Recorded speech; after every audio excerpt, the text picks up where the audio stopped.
étudiants des universités, écoles supérieures, concours des écoles supérieures, M, Maths Sup, Maths P, je vous propose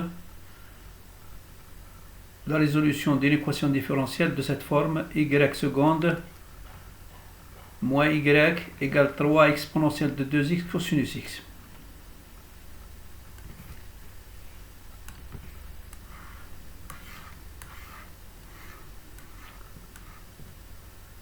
Alors, vous voyez bien ici, le second mode de l'équation est de la forme, vous voyez ici, hein, avec m égale 3 et n égale 0. On va commencer par la résolution d'équation homogène, qui est de la forme y seconde moins y égale 0. L'équation caractéristique associée à cette équation homogène est R2 moins 1. R2 moins 1, c'est une équation donc du second degré dont les racines sont R1 égale plus 1 et R2 égale moins 1. La solution donc de l'équation homogène est donc y OH C1 exponentielle de x plus C2 exponentielle moins x, avec C1 et C2 nombres réels.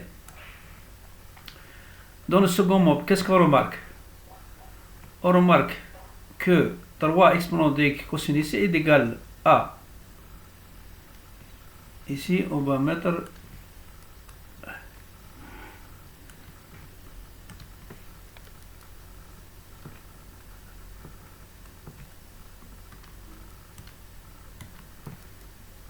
alpha et ici c'est bêta.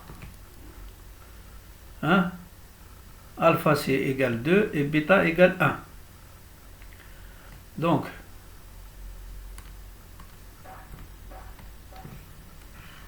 le nombre alpha plus i bêta 2 plus i n'est pas solution d'équation caractéristique. Donc, on peut chercher une équation, une solution particulière de la forme exposant de x a cosinus plus b sinus x. Nous allons donc calculer la dérivée et la dérivée seconde. C'est des calculs, il faut aller tout doucement pour ne pas se tromper. Y' donc de x c'est ça. Hein, on commence par la dérivée de cette facteur. Ensuite, hein, si vous voulez, ce sera CU et ici CV. Donc, ici donc c'est U',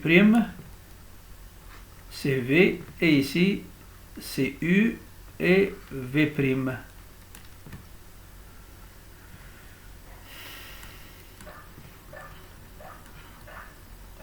On va jusqu'au bout avec des simplifications. Hein, on aboutit à cette relation. Y seconde égale toute cette expression. En développement, je vais avoir une petite simplification. Je vais avoir 3a plus 4b moins a cosinus x avec plus 3b moins 4a moins b sinus x égale 3 cosinus x. J'identifie donc les coefficients.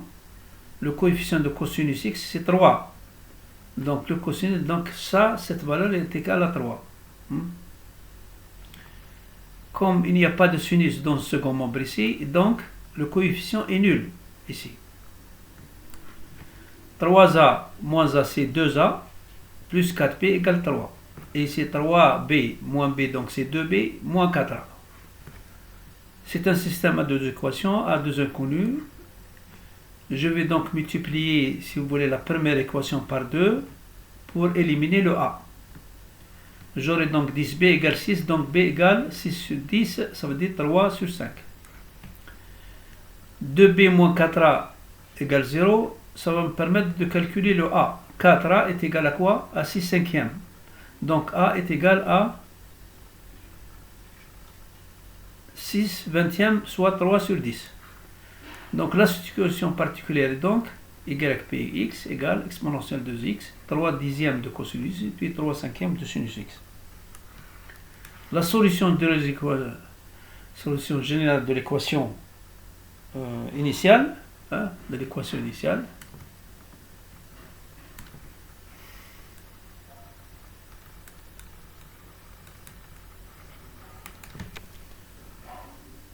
est égale à, comme vous voyez ici. Alors,